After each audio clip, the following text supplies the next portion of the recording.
Is Walker Kessler top 100? Would you trade for Zion Williamson? Did we trade Ochai Agbaji too fast? The questions are rolling in. It's an Ask LOJ edition, and it's next on Locked on Jazz.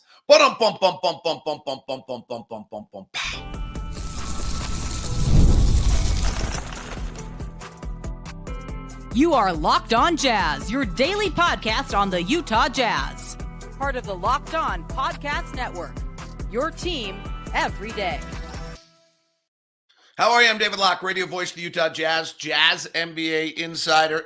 This is Locked on Jazz, your daily podcast on the Utah Jazz, giving you insight, expertise, geeky numbers, and hopefully making it way better to be a Jazz fan every day. As I mentioned, I'm David Locke, radio voice of the Utah Jazz, Jazz NBA insider, and we try to bring you every single day the best insight we possibly can on the Utah Jazz in the midst of a funky season, keeping it a great deal of fun. And today, you're the show because you've come up with the questions.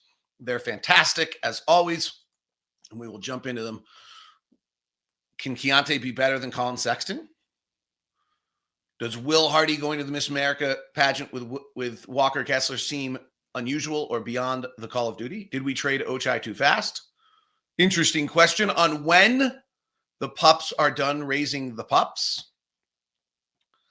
Stylistic question about the NBA versus the NFL versus some other sports, and maybe that's the three-point argument. Second draft players of interest. Dream trades that include both Trae Young and Zion Williamson. And we start with whether or not Walker Kessler is a top 100 player in the NBA. Today's show is brought to you by our friends over at Game Time. Download the Game Time app, create an account, and use the code LOCKEDONNBA for $20 off your first purchase. To the everydayers out there, thank you so much. You're awesome. We greatly appreciate what you've done to help build the program. So let's start it off. Is Walker Kessler a top 100 player? In the Ringer top 100, he's off the list. But Jarrett Allen, Rudy Gobert are 54 and 50 on the list, and Walker's comparable to both their in stats. So let me start there. Walker's a top 100 player in the NBA. And I'll have to figure out. I'm not going to pull a Dick Vitale and put 73 people into the NCAA tournament. So I have to figure out where I'm putting him in. I don't think he's Rudy Gobert yet. His numbers might be close. Rudy Gobert is much more impactful in the game defensively. Minnesota's probably getting close to the number one half-court defense in the league again, though they've been a little up and down. And so I'm not there. Jarrett Allen, I think, is what Walker hopes to be one day. I don't think he's there yet either. But Walker's having an amazing year. So I think Walker's more impactful than Jakob Poeltl, who's 88th on the list right now. I think Walker is better than Derek Lively, who's 89th on the list right now. Brook Lopez is getting older. I would need to watch him every day to understand where he is at 36 years old, because I still think of Brook Lopez is like the second best defensive player in the league, who's on that list. And so I think Walker falls somewhere behind Miles Turner, behind Nikola Vucevic, who I'm not in love with, but is having a pretty incredible season. We haven't done points gained in a while. He's really on fire. And I think probably below Zubac right now, who I'm a big fan of. So understand that. And I think Zubac's actually a really interesting model for Walker also.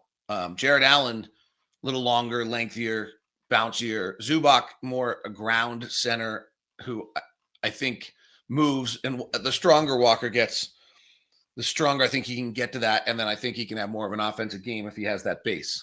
So is Walker top 100? Yes.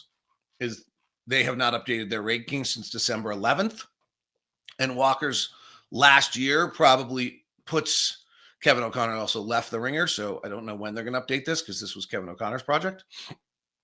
So yes, I think Walker is more impactful on the game. Now, Walker's not helped by the fact that, and this is probably not Walker's fault, but if someone's analyzing Walker right now, we're not noticeably better defensively, statistically, I think, when he's on and off the floor, which is a little funky and weird.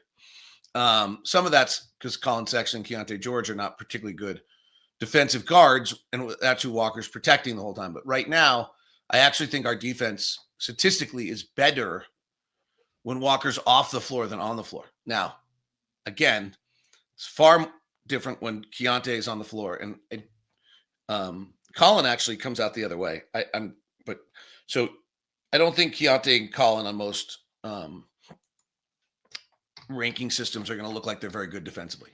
So I think that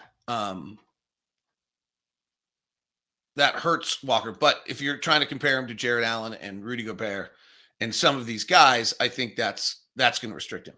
There's dunks and threes has an interesting way of looking at players, which is their effective, their expected plus minus, and that's probably a better way to sometimes look at where Walker is compared to his teammates and some of those kind of things. So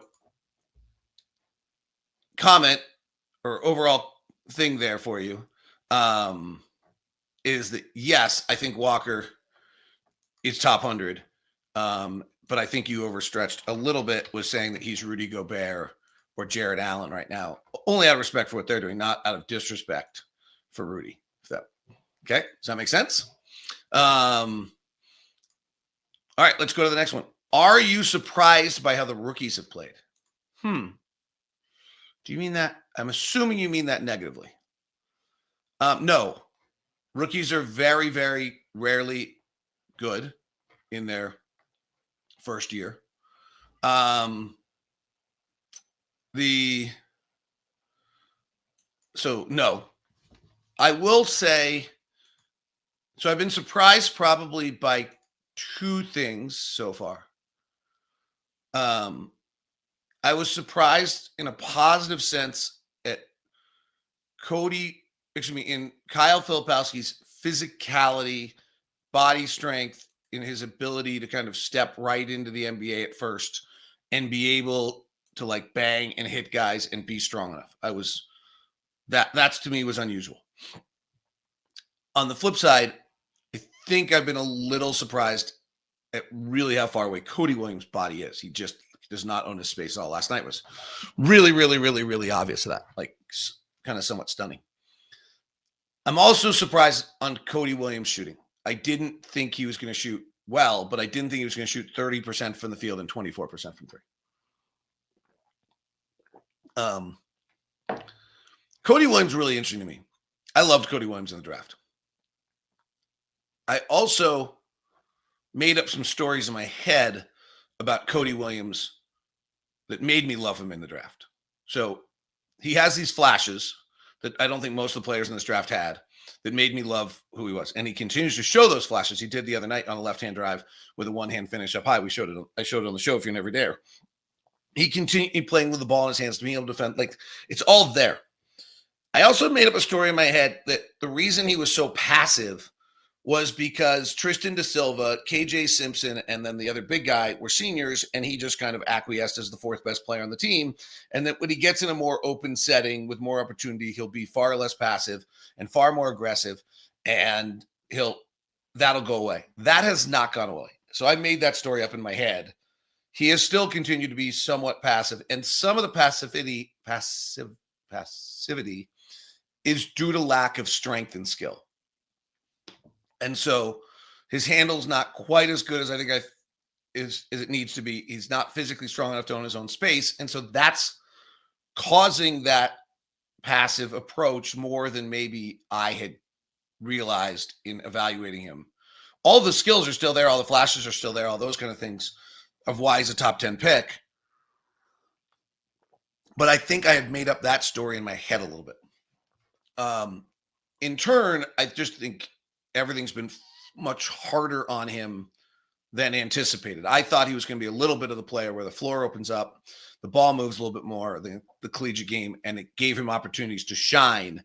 We've seen the flashes, but it has not given him an opportunity to shine. So that would be my comment. I think the second half of this stretch will be interesting to see. But, last night against a very physical Miami team who got into him, those were pretty quiet 23 minutes. I loved the 3 steals and the 2 blocks, but no rebounds, 23 minutes, no assists. He was just kind of out there. And that happens more with him than that happened to him a lot in college. That's not new. And it's happened to him more in the NBA than I anticipated. So that would be where I was surprised. His shooting's a little surprised. Kyle's strength, I'm surprised by. I don't know if there's things I really liked about Isaiah Collier coming in, the ability to drive, get in the paint, dish the basketball. I've been surprised. Isaiah Collier, I think, had a reputation to be a little reckless at USC, and I think he's less reckless than I thought he would. Again, 32% shooting from the field and 15% from three is probably a little lower than anticipated, but not a lot, frankly. Rookies aren't good. I don't think there's probably a rookie this year that's been good. Jared McCain had like a little stretch, and now he's out for the year. Like, everyone's in love with Stephen Castle. He's shooting 38% from the field and 25% from three. That's barely playable. Probably Jalen Wells has been as good as anyone starting for Memphis as a second-round draft pick. But otherwise, I don't know who you've got out there that you're going to start telling me has had a good year and been positive as a rookie. Everyone loved Ryan Dunn early in the year. Now he's shooting 30% from three, exactly as the concern was. Ron Holland was like the top 5 pick, and everyone couldn't. Well, he shoot 23% from three. Like, it's really hard. So I don't. This class has struggled immensely as well, would be the other comment. All right, dream trade scenario that gets the Jazz Zion Williamson and Trae Young at the same time. That's next on Locked On Jazz. Friday edition of Locked On Jazz is brought to you by our friends over at Murdoch Hyundai. Located at 4646 South State Street, also located in Logan and in Linden. The Murdochs have been in Utah for over 80 years. The Hyundai car continues to win every award imaginable. So that combination, kind of awesome. We've bought 3 of them. Super pleased with every single car we bought from Murdoch and our experiences the entire time there, from the service department all the way through. Absolutely love what had our experience, and that's what the Murdochs want, the no regrets experience for you.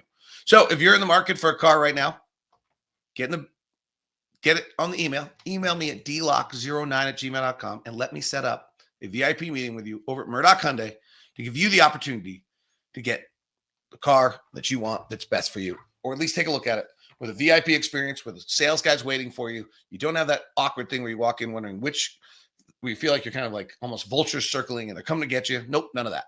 So we'll get it all for you at Murdoch Hyundai in Logan and in Linden and at 4646 South State Street. Today's show is also brought to you by Intuit TurboTax. Are you tired of endless waiting, wondering, worrying, whatever it might be about your taxes? Well, now that's a thing of the past. That's right, because taxes don't need to be complicated or stressful. TurboTax is here to change the game by matching you with a TurboTax expert. You can get the work on your return right away. No more waiting for answers. No more wondering if you're missing out on deductions. Whether you've got 1 form or 20, TurboTax experts give you taxes their undivided attention, where you get real-time updates on their progress so you can focus on what really matters. You won't have to lift a finger, but you'll get the peace of mind knowing that your taxes are being handled by the TurboTax pros. Ready for stress-free taxes and the most money back guaranteed? Head over to TurboTax.com today. Get matched with your expert who's ready to take your taxes off your plate so you can focus on your day. Only available with TurboTax Live, full-service, real-time updates in the iOS mobile app. See guaranteed details at TurboTax.com/guarantee.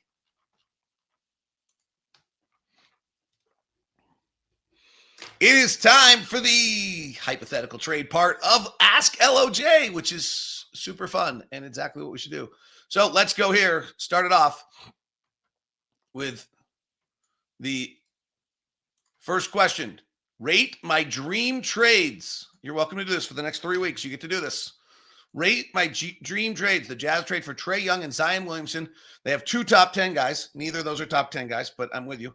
Top 35 guy in Lowry, and they start competing now. Is this enough to compete? Well, let's go look at these trades. Let's see. We're all waiting for insanity. And guess what? They're not totally insane.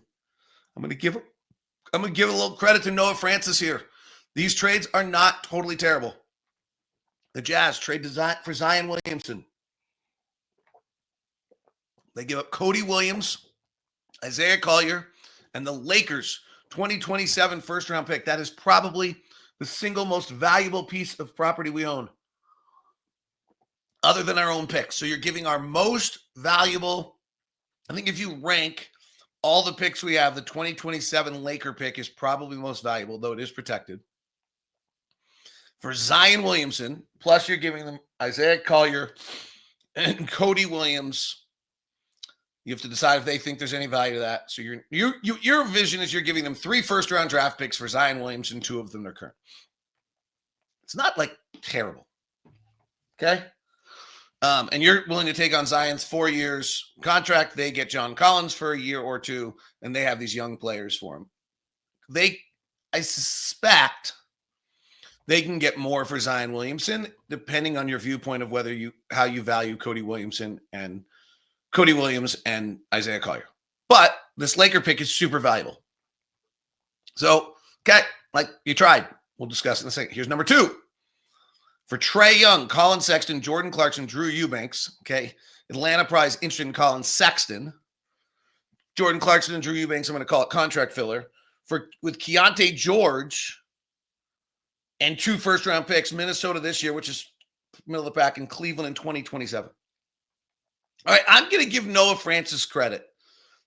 Usually when you see these trades come in, it's completely one-sided. There's no thought process. But here you're giving Atlanta 2 first-round draft picks, Keontae and Colin, who both can play, and Keontae is their future piece, and they need to recoup picks because they gave them all to San Antonio. Okay, these are both not terrible. In fact, they're both pretty good concepts. So let's discuss the concepts, because I think that's probably the better way to do it. So I think here's where I think things are really interesting. There's only so much we can do with all of our picks.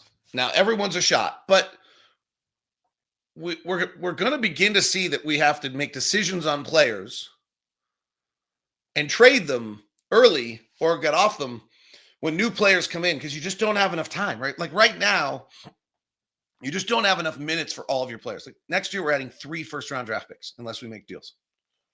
So the idea of trading some of our future picks, I'm a proponent of that as we move on here, because you just can't be adding 2 and 3 first-round draft picks every year. That's not quite our. We have pick swaps coming up that seem unlikely. But that's the concept. That's the first part. Number 2, I think there's an element of John Collins, Colin Sexton. I have a hard time with Colin Sexton getting thrown into this group. He's young and he's just such a scorer and does some things at such an elite level, but I get it. So Jordan Clarkson, John Collins, Drew Eubanks, Collins, the tradable contracts we have. Drew Eubanks is not tradable for another 5 days, I think.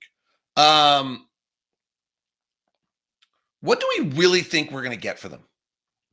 So I think if the Jazz left the trade deadline with any semblance of any first-round draft pick, I'd be surprised.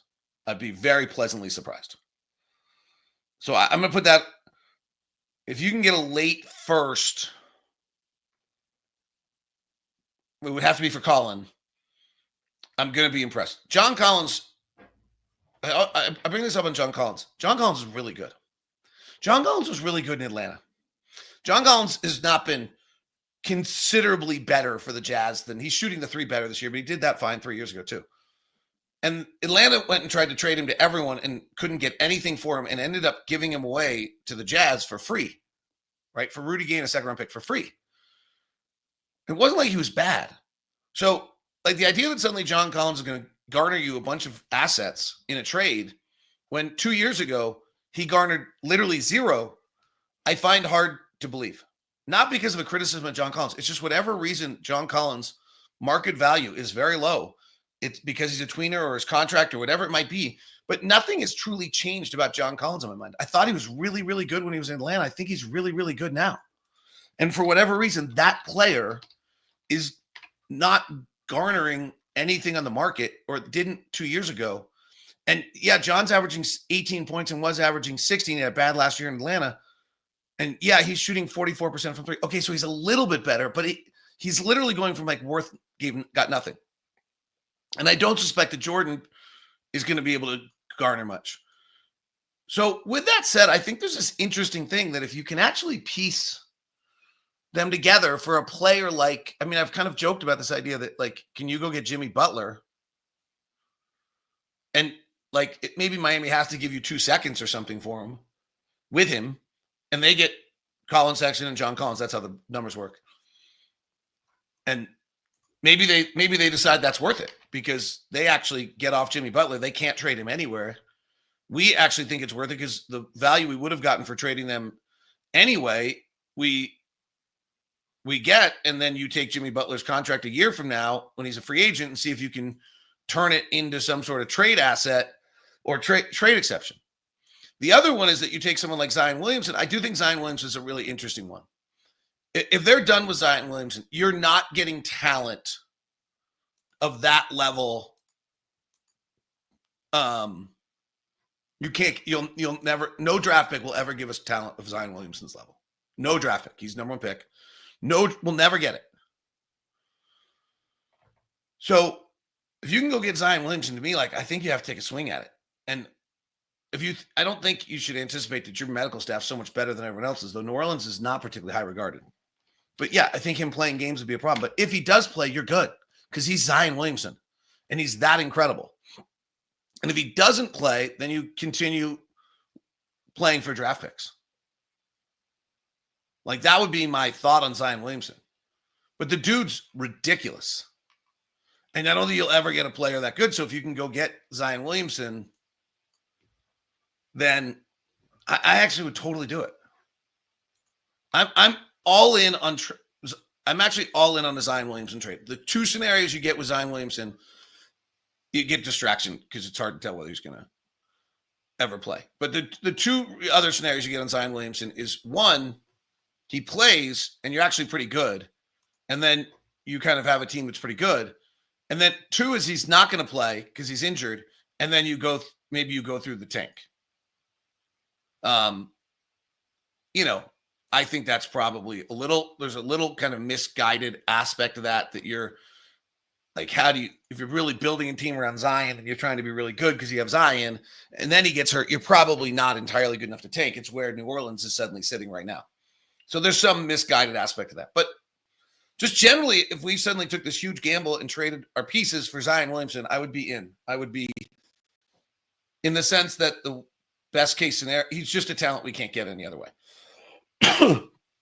On Trae Young, I'll touch on Trae Young and my thoughts on that kind of trade here in a second. Those are really good, though. Noah Francis did a nice job with those. So credit on a hypothetical trades that were actually high level. We'll touch on my thoughts on whether you trade for Trae Young and then rapid fire a bunch of the Ask LOJ questions to wrap this up next. Today's show is brought to you by Rocket Money. Did Rocket Money help you find any subscriptions you forgot about that you're paying twice or 3 times or that you didn't realize you were still paying? That's what Rocket Money does. It has definitely helped me and happened to me that I found a subscription I did not even realize we were still paying for, or at least gave me an understanding of what we were paying. Rocket Money makes it easy to track them all down. It's like having a personal assistant for your finances. That's actually what I like most, is that Rocket Money is a personal finance app that helps you create and cancel your unwanted subscription, monitors your spending, helps you lower your bills so you can grow your savings. It brings everything together in one place, whether it's subscriptions, spending habits, or even the goals you want to hit this year. Rocket Money has over 5 million users, has saved over 500 million canceled subscriptions, saving members $740 a year when using the app's premium features. So one of the best features is the subscription tracker. Cancel services, they'll actually do it for you. Plus, the goals feature has been able to automatically set aside money for the future. No more stressing about budgeting. Don't love how many things fall into the ski category, but that's a different issue. Cancel your unwanted subscriptions. Reach your financial goals faster with Rocket Money. Go to rocketmoney.com/lockedon today. That's rocketmoney.com/lockedon today. rocketmoney.com/lockedon. As always, super questions on Ask LOJ. Remember the newsletter, lockedondaily.com. Next question. How about a trade for Nikola Topic at OKC, taking Eubanks, Steve, and Patty? No. They're not trading minimum veterans for their first-round draft pick they're sitting on for a year. That one's not as good. Are there any other young players who you think the Jazz should pursue in second draft options? This is a great question. This is what teams like the Jazz should do. I think this is actually really interesting. I think you do it, and then if we're really honest about it, like Kevin Knox and those guys, actually it doesn't work out nearly as much as we think. We get super excited. But the concept is, who's the player like in the 2002 draft, like Johnny Davis in Washington, who's a total bust. And the concept is that if you move him to another team, it's his second draft, and he's going to end up being better and be good. That draft actually is turning out to be really good. Dallin Terry has not come together yet. David Roddy is now coming together on his second team. Wendell Moore out of Duke is I'm surprised didn't click. Then the 2021 draft, your Davion Mitchell is already on his second draft with Toronto. James Bouknight really seems to be pretty far off. Chris Duarte was old, and is already on his second draft. Trey Mann's already on his second draft. Like that draft class, you already kind of have everybody who's going to have that issue onto their second draft class. So you're really talking the 2022 and 2023 NBA draft class.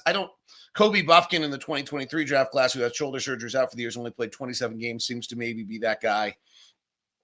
Jarace Walker, maybe in Indiana. We'll see. He's kind of continuing to get a little bit more time, and now is hitting his 3 at 40% for his career. Cam Whitmore seems to be bounced in a bunch of various turmoil there in that 2023 draft. And the 2022 draft, that draft's really turning out to be pretty good, and there are not as many. Marshawn Beauchamp, Wendell Moore Jr., Johnny Davis, probably those guys. Dallin Terry, they have really, but those are hard. It's a great question. Those are hard second draft guys.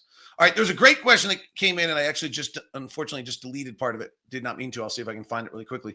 On whether or not the reason why there's a myth that's out there in of some of this right now, that is the idea that the part of the reason why everyone's complaining about the 3 is that everyone plays the exact same way in the NBA. And it was a really good question that came in. Let me see if I can, because I thought it was phrased really, really well. And I could dismiss it, but I think it's how a lot of people feel. And basically, baseball and football have contenders with very distinct styles. Let me see if I can get this up. So baseball and football have contenders built with very distinct styles. Example, the Yankees hit home runs, the Guardians pitch, run, and field.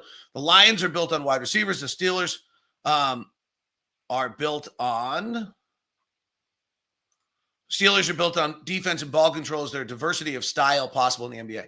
So I actually think there is a huge diversity of style in the NBA. And that's interesting to me, that basically we feel that there isn't.